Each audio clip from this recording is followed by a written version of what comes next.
Hi, my name is Laura. Today we're reviewing ECM Toolbox Workflow for Accounts Payable Routing. To start, let's explore the diagram on how invoices can arrive and be processed. Invoices can be scanned as hard copies, drag and dropped, faxes, multifunctional printers, pulled in from network directories, delivered via email, and eForms can even have an attachment and invoice inside. These records are stored inside of ApplicationXtender.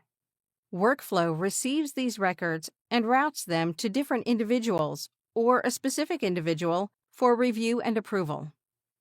When the last person has finished reviewing and approving it, the data is sent to the ERP system so a check can be cut and delivered to the vendor. Routing can occur under a couple different scenarios. We configure business rules directly inside of Workflow so that invoices are routed based on a dollar amount or perhaps specific vendors.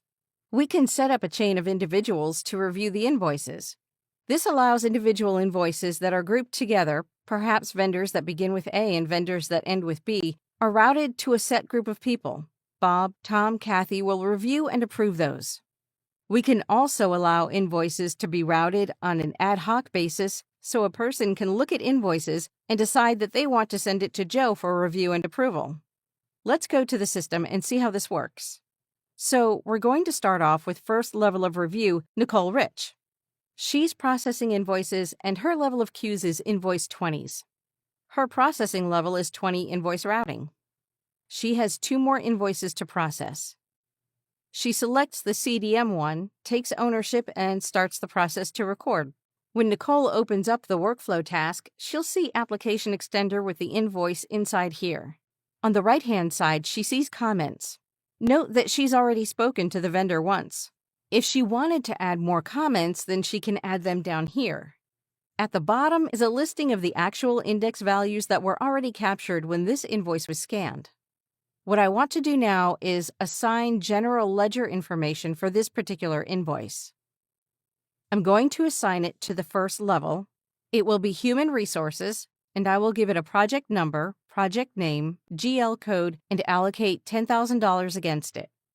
You'll see that I've distributed $10,000 and that $5,675 is left.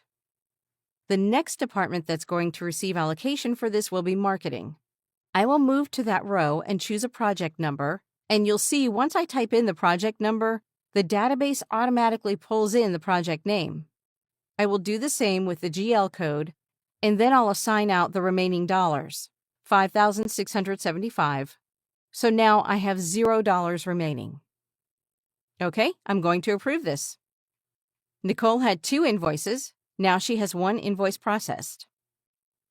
Let's look and see where this invoice went and how it's processed at the next level. So the invoice went to Bruce. Bruce works as the manager for level 30. Let's take a look and see how he processes the record. Bruce opens the workflow queue and identifies the fact that he wants to work on CDM. He opens up the workflow task, and he'll see the invoice here that he wants to process. He sees the information that was captured. He sees the dollar amount that was allocated. He'll see that Nicole actually spoke to the vendor already and confirmed the invoice is final. Bruce says, "This is great." He hits approve, and his workflow task is now completed.